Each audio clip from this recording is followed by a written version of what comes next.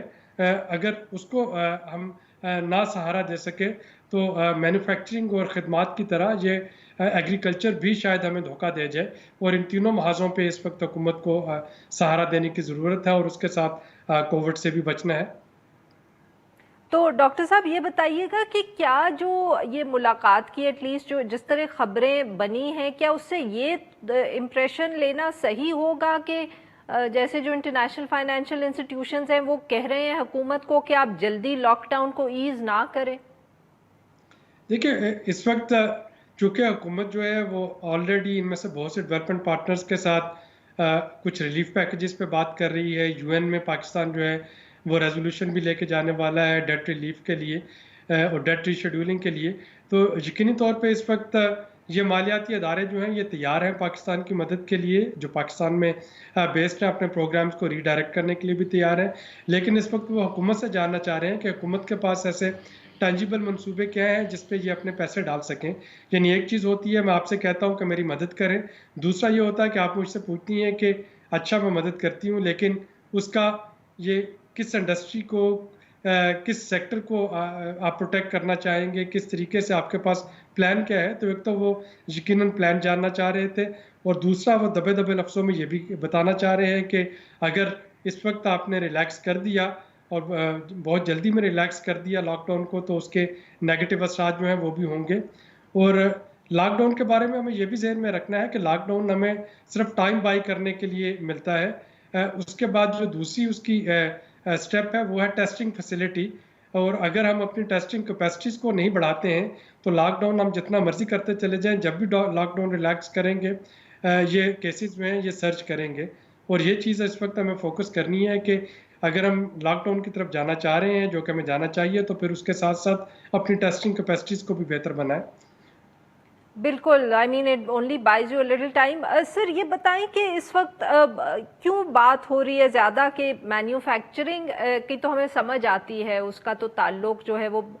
خاص طور پہ اس ایشو کے ساتھ ہے کہ ساری دنیا کے اندر اس وقت جو ایکسپورٹس ہیں ان کی ڈیمانڈ کم ہو گئی ہے, بٹ خدمت کے شعبے کا کیوں خاص طور پہ ذکر کیا جبکہ یہاں بہت زیادہ بات ریٹیل سیکٹر کی ہو رہی ہے؟ دیکھیے سروسز سیکٹر میں آپ کا یہ ریٹیل سیکٹر بھی آ رہا ہے, سروسز سیکٹر میں آپ کی فائنینشیل سروسز بھی ہیں, آپ کی ٹرانسپورٹ سروسز بھی ہیں, آپ کی ایویشن بھی ہے. جو ہم اس وقت پروفیشنل سروسز کی بات کرتے ہیں تو اس میں بھی وہ تمام سروسز, خواہ وہ ٹیلرنگ ہے, خواہ وہ آپ کے ہیئر سیلونز ہیں, خواہ وہ ڈاکٹرز ہیں, وہ ڈینٹسٹ ہیں, او پی ڈیز ہیں, تو یہ ساری چیزیں جو ہیں یہ سروسز میں اس وقت ایجوکیشن ہے. ایجوکیشن ایک بہت بڑا سروسز سیکٹر ہے جو کہ اس وقت بند پڑا ہے. تو یہ ساری کی ساری سروسز جو ہیں وہ ڈائریکٹلی متاثر ہوئی ہیں اس کووڈ-19 کے نتیجے میں. یعنی جب بھی آپ فزیکل ڈسٹینسنگ کی بات کریں گے, سوشل ڈسٹینسنگ کی بات کریں گے, لاک ڈاؤن کی بات کریں گے, کوارنٹائن کی بات کریں گے, تو اس میں یقینی طور پہ سروسز کا شعبہ جو ہے وہ بھی متاثر ہو رہا ہوگا. بالکل صحیح. تو سر اب یہ اس حوالے سے حکومت اور کیا اقدامات لے سکتی ہے, خاص طور پہ جیسے آپ نے کہا کہ اس وقت جو IFIs ہیں وہ یہ چاہتی ہیں کہ انہیں بتایا جائے کہ کس طرح پاکستان کی وہ مدد کر سکتی ہیں یا پاکستان کے کیا منصوبے ہیں جس کے اندر وہ انٹرسٹڈ ہو سکتے ہیں. تو چاہے وہ لارج اسکیل انڈسٹری ہو, مینوفیکچرنگ ہو, اسمال اینڈ میڈیم انٹرپرائزز ہو, سب کے لیے ہی کوئی نہ کوئی تو حکومت نے اس وقت پیکیج اناؤنس کر دیا ہے. اس کے علاوہ کیا اب ایسی چیز ہے جس پہ حکومت فوکس کر سکتی ہے آنے والے دنوں میں؟ میرا خیال ہے آنے والے دنوں میں جو NCOC جو کہ ایک اوور آل گائیڈنس دے رہا ہے اور اسٹیئر کر رہا ہے سارے کو, اس کے پاس یہ سارے پلانس کا ایک کمپریہنسو اور انٹیگریٹڈ, یعنی پاکستان کا کووڈ-19 رسپانس کیا ہے اگر کوئی جاننا چاہے تو وہ ایک جگہ پہ موجود ہونا چاہیے. اس وقت ہمیں سیکٹورل رسپانس تو مل رہا ہے, ہمارے پاس پروونشل رسپانسز بھی ہیں, ہمیں یہ بھی پتہ ہے کہ ہیلتھ سیکٹر پہ ہم کیا کرنے جا رہے ہیں یا ہم کس طریقے سے ہیلتھ کیپیسٹیز کو بہتر بنا رہے ہیں، لیکن اس کو سنتھیسائز کر کے اس کا ایک جگہ پہ کیومولیٹو ورژن جو ہے وہ ہمارے پاس موجود ہونا چاہیے، جس کو ہم اپنا نیشنل رسپانس کہہ سکیں، تاکہ جو جگسا پیسز کے جو پزلز ہیں، جو جگسا پزل کے جو پیسز ہیں جو کہ مختلف منسٹریز میں اور مختلف ڈپارٹمنٹس میں بکھرے ہوئے ہیں، ان سب کو ایک جگہ پہ جوڑا جائے، پھر دیکھا جائے کہ اس میں پرائرٹائز کیا کرنا ہے. یعنی اگر ورلڈ بینک یا ADB یا IMF یا اسلامک ڈیولپمنٹ بینک آپ سے جاننا چاہ رہا ہے کہ وہ اپنے پیسے جو ہے وہ کہاں پہ لگائیں، تو یقینی طور پہ سارے سیکٹرز امپورٹنٹ ہیں، لیکن حکومت کی پرائرٹی کیا ہے، وہ پہلے کس سیکٹر کو فوکس کرنا چاہ رہی ہے کہ اگر اس سیکٹر میں پیسے لگا دیے جائیں تو اس کا جو ریپل ایفیکٹ ہے وہ باقی سیکٹرز تک بھی آئے گا. تو یہ وہ ساری چیزیں ہیں جو کہ جب تک ایک کمپریہنسو فارم میں ڈیولپمنٹ پارٹنرز کو پیش نہیں کی جا سکتی، تب تک ڈیولپمنٹ پارٹنرز کنفیوز رہیں گے. وہ پیس میل میں تو آپ کی مدد کر سکیں گے، لیکن ان کو ایک کمپریہنسو پلان جو ہے وہ اس وقت چاہیے، اور وہ میرا خیال ہے کہ حکومت کی پرائرٹی ہونی چاہیے کہ سارے جو اس وقت اور بہت اچھے اچھے پلانز ہیں. ابھی جو حماد اظہر صاحب نے پلان پیش کیا ہے اسمال اور میڈیم انٹرپرائزز کے لیے، جس میں بجلی کے بلز کی بات بھی کی گئی ہے، رینٹس کی بات بھی کی گئی ہے، مانیٹری پالیسی ہے. ابھی آج اوگرا نے اپنی سفارشات پیش کی ہیں، جس میں 20 روپے سے لے کے تقریباً 35 روپے تک پیٹرولیم پروڈکٹس پر لیٹر ان کی قیمتوں میں کمی کی تجویز پیش کی گئی ہے. اگر یہ ہوتا ہے تو یقیناً آپ کا بجلی کا فیول ایڈجسٹمنٹ سر چارجز اس میں بھی کمی آ رہی ہوگی، انفلیشن بھی کم ہو رہی ہوگی. تو ان ساری چیزوں کا اثر کہاں پہ پڑے گا اور ان کو حکومت کو کہاں پہ شاک ابزاربنگ کیپیسٹی جو ہے وہ اپنی بہتر بنانی ہے. اس وقت ڈیولپمنٹ پارٹنرز آپ سے یہ کمپریہنسو پلان جو ہے وہ مانگ رہے ہیں. سر، آپ نے ریپل ایفیکٹ کی بات کی. حکومت نے تو ابھی تک جس طرح کی میسیجنگ کی ہے اس سے تو لگتا ہے کہ ان کے خیال میں جو کنسٹرکشن انڈسٹری کو انہوں نے کھولا ہے، انسینٹیوز دیے ہیں، وہ اس کو بہت زیادہ اہمیت دے رہے ہیں. مگر ایکسپرٹس شاید اس وقت مطلب ایون دو بہت تعریف کی گئی ہے اس پیکیج کی، مگر کیونکہ اکانومی کی اس وقت صورتحال ایسی ہے کہ ہر کوئی یہ نہیں سمجھتا کہ شاید اس کنسٹرکشن کو کھولنے سے وہ ٹرکل ڈاؤن افیکٹ ہوگا جس کی حکومت امید کر رہی ہے. Would you agree with that? دیکھیں، تھیوریٹیکلی سپیکنگ جب آپ WHO کی گائیڈ لائنز پہ جاتے ہیں یا باقی عالمی اداروں کی، تو کنسٹرکشن کو یقینی طور پہ ایک نسبتاً سیف سیکٹر کہا جا رہا ہے، جس میں کہ سوشل ڈسٹینسنگ رکھی جا سکتی ہے یا جہاں پہ SOPs پہ عمل درآمد کیا جا سکتا ہے. لیکن شاید پاکستان کی گراؤنڈ ریالٹیز جو ہیں وہ تھوڑی سی مختلف ہیں. کنسٹرکشن ہم امریکہ یا یورپ میں نہیں کر رہے، ہمیں پاکستان میں کنسٹرکشن کرنی ہے، جس میں جو آپ کے انفارمل ٹرانزیٹری جو سیکٹرز ہیں وہ بھی انوالو ہیں. اس میں جو SOPs ہے اس پہ پوری طرح سے اس طریقے سے عمل درآمد نہیں کروایا جا سکتا جیسے کہ بیرونی دنیا میں ہوتا ہے. ہمارے ہاں تو کبھی اسکیفولڈنگ کا جو ہے کانسیپٹ وہ بھی ہم انٹروڈیوس نہیں کروا سکے کہ اگر کہیں پہ کنسٹرکشن ہو تو جیسے باہر کے ممالک میں ہوتا ہے، اس کو ارد گرد کو ہرا کپڑا لگا کے بند کر دیا جاتا ہے کور کر دیتے ہیں، پٹی نہ اڑے. تو وہ سارے SOPs لیکن اس وقت اصل ایشو یہ ہے کہ آپ کسی بھی سیکٹر کو کھولنا چاہیں اس میں SOP امپلیمنٹ کروانا جو ہے وہ سب سے مشکل کام ہے. حکومت بہت اچھے SOPs جو ہے وہ بنا رہی ہے، اور یقینی طور پہ اگر ان پہ عمل کیا جائے تو وہ بڑے سیف ہوں گے. لیکن گراؤنڈ ریالٹیز پہ آن گراؤنڈ ان کو عمل درآمد کس نے کروانا اور کیسے کروانا ہے، یہ ایک بہت بڑا چیلنج ہے. اور جب تک اس چیلنج پہ پورا نہیں اترا جائے گا، ان کا حال انہی ریٹ لسٹ کی طرح ہوگا جو کہ سبزی والے کی دکان پہ تو لٹکی ہوتی ہیں، لیکن وہ اپنی مرضی کا ریٹ آپ کو لگا رہا ہوتا ہے، اور جو کسٹمر ہوتے ہیں وہ اسی کی مرضی کا ریٹ اس کو پے کر رہے ہوتے ہیں. تو اسی طرح سے SOPs جو ہیں فینسی وہ بن تو جائیں گے، لیکن امپلیمنٹ کون کروائے گا، یہ ایک $1 بلین کوسچن ہے، اور یہی ہمارے لیے اس وقت ایک چیلنج. بہت بہت شکریہ ڈاکٹر صاحب، آپ نے ہم سے بات کی. یہاں پہ لیں گے ایک چھوٹا سا بریک، اور جب ہم بریک سے واپس آئیں گے تو ہم بات کریں گے ایک تازہ ترین سروے کی جو ہوا پہلی جو رات تھی رمضان کی، تراویح ہوئی، اور کس طرح مساجد کے اندر جو معاہدہ تھا حکومت کے ساتھ اس کو فالو نہیں کیا گیا. اسٹے ود اس.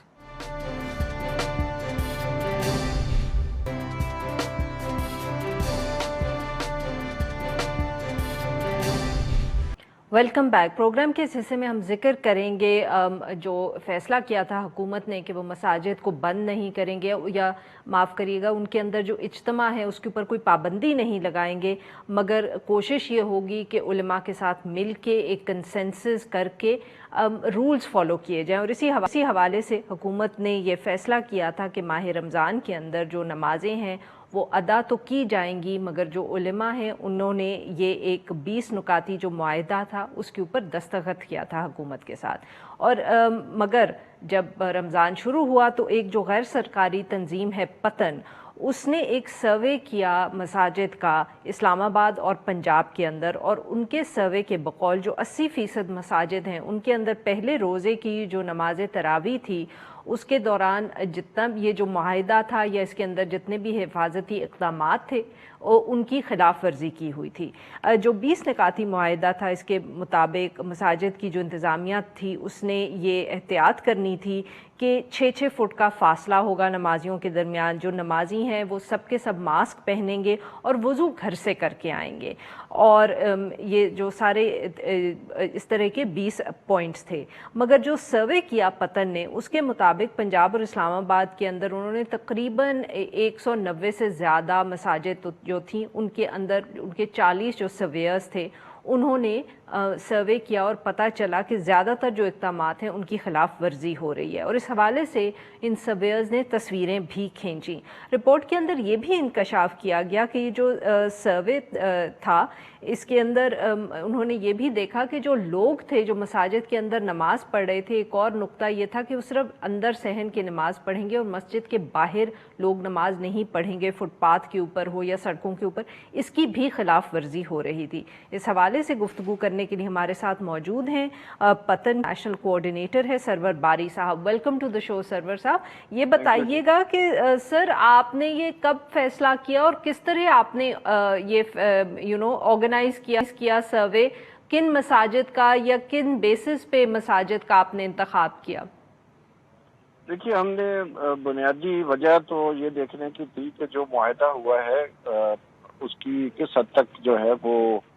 پابندی کی جا رہی ہے اور کس حد تک اس کی خلاف ورزی ہو رہی ہے، کیونکہ ہمیں پورا اس چیز کا خطرہ تھا کہ اس کی پابندی نہیں ہو سکے گی، اور اس لیے اس کو جانچنا بہت ضروری ہے، کوانٹیفائی کرنا بہت ضروری تھا. تو اس لیے ہم نے یہ ایک تو ہمارا یہ مقصد تھا. دوسرا یہ تھا کہ پھر اس ثبوت کی بنیاد پر پھر حکومت کے ساتھ کچھ ایڈوکیسی کا کام کیا جائے تھرو میڈیا. تو ہم خوش ہیں کہ میڈیا نے اس کو بہت پک کیا ہے اور اس کو آگے بات کو بڑھایا ہے، اور اس کی بنا پر ہم نے یہ بھی دیکھا ہے کہ بہت سارے اضلاع میں جو ہے بہتری ہوتی ہوئی نظر آ رہی. لیکن بنیادی طور پر جو ہے وہ جیسے آپ نے ذکر کیا کہ جو ہم نے تقریباً 200 کے لگ بھگ جو مساجد کا مشاہدہ کیا، اس میں اگر ہم جو 20 نکاتی جو ایگریمنٹ ہے اس کو دیکھیں تو میں وثوق سے کہہ سکتا ہوں کہ کوئی بھی ایسی مسجد نہیں تھی جہاں 100% ان نکات پر عمل درآمد کیا گیا ہو. ابھی رپورٹ لاہور سے بھی آئی ہے، ایک سرکاری محکمے نے کیا ہے، صرف 4% مساجد کے اندر اس پر 100% عمل ہوا ہے. تو ہمارا بھی سروے بتاتا ہے کہ فٹ پاتھ کے اوپر بہت بڑی تعداد جو ہے مساجد کی ان میں خلاف ورزی کی گئی، جو کہ 96% کے لگ بھگ ہے. 6 فٹ کا فاصلہ جو ہے، اگر ہم 6 فٹ کو ملحوظ خاطر رکھیں تو وہ تقریباً 90% بنتے ہیں. لیکن اگر ہم یہ دیکھیں کہ فاصلہ موجود تھا دو نمازیوں کے درمیان تو وہ 72% ایسی مساجد ہیں جہاں پر جو 6 فٹ کا 2-3 فٹ کا فاصلہ رکھا گیا لیکن 6 فٹ کا نہیں کیا گیا. وضو کرتے ہوئے پائے گئے لوگ جو ہے وہ 67% ماسک میں ہیں. بچے جو ہیں 72% مساجد میں بچے دیکھے گئے ہیں. اور مجموعی طور پر جیسے آپ نے سرور صاحب یہ بھی بتائیے گا کہ کیا جو 50 سے اوپر کے لوگ بھی دیکھے گئے مساجد میں؟ 50 سے اوپر ہمارے پاس تصاویر ہیں، بچے ہیں، بڑوں کے ساتھ کھڑے ہیں اور کرسیاں پڑی ہیں، کیونکہ جو بزرگ لوگ ہیں وہ کرسی پہ بیٹھ کے ہی نماز پڑھ سکتے ہیں یا تراویح پڑھ سکتے ہیں. وہ تصاویر بھی ہمارے پاس ہے. اور اس طرح کی جو خلاف ورزی ہے وہ 72% مساجد میں پائی گئی ہے. تو اس لیے دوسری ایک اہم فرق نظر آیا ہے کہ جو شہروں کی بڑی شاہراہیں ہیں جیسے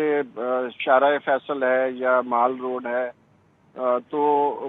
ان پر پائی جانے والی جو بڑی مساجد ہیں وہاں پر ذرا جو وائلیشن ہے وہ مطلب اگر ہم کہتے ہیں کہ جی دور دراز کی مساجد میں 100% نمازیوں نے ماسک نہیں پہنا ہوا تھا، تو یہاں پر تقریباً یہ نظر آیا ہے کہ وہاں پر تقریباً جو ہے 70-80% جو لوگ ہیں انہوں نے پہنا ہوا تھا، یا فاصلہ بھی ذرا بہتر تھا۔ یعنی یہ آپ یہ کہہ رہے ہیں کہ جو زیادہ بڑی مساجد ہیں یا زیادہ پرومیننٹ ہیں ان کے اندر خلاف ورزیاں آپ کو کم نظر آئیں؟ اس میں جو پرسنٹیج آف نمازی ہیں جو تراویح پڑھنے گئے ہیں ان میں دیکھا گیا ہے کہ گھر سے وضو کر کے آئے ہیں، بچے ساتھ نہیں لائے، ماسک پہنا ہوا ہے، فاصلہ بھی کافی ہے۔ اس کی وجہ غالباً ایک تو یہ ہو سکتی ہے کہ زیادہ پڑھے لکھے لوگ جو جن کا اس حوالے سے شعور زیادہ ہے، یا یہ کہ وہاں پولیس نے بہتر جو ہے وہ انفورسمنٹ کی ہے، یا پھر وہاں پر جو مسجد کمیٹی ہے اس نے انفورسمنٹ بہتر کی ہے۔ لیکن یہ کہ شہروں کی بڑی مساجد میں، چاہے وہ فیصل آباد ہے یا وہ لاہور ہے یا ملتان شہر ہے، تو وہاں اور جو دور دراز کے علاقے ہیں، جو محلے ہیں شہروں کے اندر ہی، وہاں پر جو کمپلائنس ہے وہ بہت ہی لو ہے۔ تو سرور صاحب یہ بتائیے گا کہ کیا اب آپ اور سرویز بھی گے، کیونکہ آپ نے شروع کے اندر جب آپ بات کر رہے تھے آپ نے کہا اس کے بعد کوئی بہتری بھی آئی ہے، تو ایک تو سر یہ بتائیں کہ یہ بہتری کہاں آئی ہے جو آپ کو نظر آئی ہے، اور دوسرا پھر یہ کہ آگے بھی کیا آپ سرویز کرنے کا ارادہ کرتے ہیں؟ دیکھیے ڈیرہ غازی خان، مظفر گڑھ، لیا، ملتان، ان کچھ اور فیصل آباد کی کچھ تحصیلوں میں جو ہمارا مشاہدہ کار ہیں انہوں نے، کیونکہ وہ روزانہ کی بنیاد پر بھی ہمیں رپورٹ کرتے ہیں، وہ بتا رہے ہیں کہ بہت سارے جگہوں پر ڈی سی نے نوٹس لیا ہے اور لیٹر بھی نکالے ہیں اور نوٹیفکیشنز نکالی ہیں کہ جی انفورسمنٹ کو بہتر کیا جائے، اور نماز کے دوران پولیس جاتی ہے اور پولائٹلی لوگوں کو کہتی ہے کہ یہ وائلیشن ختم کرے۔ لیکن جہاں تک آئندہ کی بات ہے، کہاں کی آپ ذکر کریں، کوئی خاص شہر ہیں جہاں یہ ہو رہا ہے، یا ہم کہہ سکتے ہیں کہ پورے پنجاب میں ہو رہا ہے؟ نہیں، ڈی جی خان، مظفر گڑھ، لیا، ملتان اور فیصل آباد کی کچھ تحصیلوں میں ہمارے جو مشاہدہ کار ہیں انہوں نے ہمیں رپورٹ کیا ہے کل اور پرسوں۔ لیکن ابھی آج ہم نے پری ٹیسٹنگ کی ہے سندھ کے اندر، صحیح، کیونکہ سندھ میں بھی ہم مشاہدہ کرنے جا رہے ہیں کل، تو وہاں پر میرپور خاص، شکارپور اور کراچی شہر میں ہم نے پری ٹیسٹنگ کی ہے، اپنے جو چیک لسٹ ہے، تو وہاں پر بھی تقریباً وہی ٹرینڈ ہے جو پنجاب میں پایا جا رہا ہے۔ تقریباً لگ بھگ 90% سے زیادہ مساجد میں جو ہے خلاف ورزی کرتے ہوئے پائی گئی ہے۔ تو کل ہم سندھ کا سروے مکمل کریں گے اور ہوپ فلی ہم اس سے اگلے دن جو ہے وہ رپورٹ جاری کرتے ہیں۔ لیکن ایک جو سب سے زیادہ جو خطرے کی بات ہے اور وہ یہ ہے کہ جنوبی ایشیا میں گو کہ مغربی ممالک کی نسبت جو مجموعی طور پر انفیکشن ریٹ ہے وہ کم ہے، لیکن جنوبی ایشیا کے اندر پاکستان میں انفیکشن ریٹ سب سے زیادہ ہے، یعنی کہ 1 ملین پاپولیشن کے پیچھے 63 لوگ انفیکٹڈ ہیں پاکستان میں، جو کہ انڈیا میں صرف 21 ہیں اور بنگلہ دیش میں صرف 34 ہیں۔ تو اس لیے اگر ہم دیکھیں تو پاکستان کا انفیکشن ریٹ باقی ممالک سے زیادہ ہے، اور مجھے خطرہ یہ ہے کہ اگر مساجد میں یہ چلتا رہا تو یہ اس کا امکان ہے، خطرہ بڑھ جاتا ہے کہ یہ پھیل جائے گا۔ اس لیے ہم مطالبہ کرتے ہیں حکومت سے۔ بہت بہت شکریہ سرور صاحب، آپ نے ہم سے بات کی۔ ناظرین یہاں پہ لیں گے سب بریک، اور جب ہم بریک سے واپس آئیں گے تو ہم بات کریں گے اسلام آباد میں، اور جو یہاں جو حکومت کی پالیسی ہے کانٹیکٹ اور ٹریس کرنے کی، اس کا آغاز ہو چکا ہے۔ اسٹے ود اس۔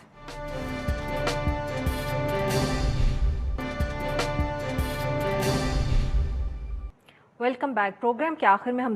ذکر کریں گے اسلام آباد کا۔ وفاقی دارالحکومت کے اندر جو حکومت کی پالیسی ہے کووڈ-19 کے حوالے سے، ٹریکنگ، ٹریسنگ اینڈ کوارنٹین،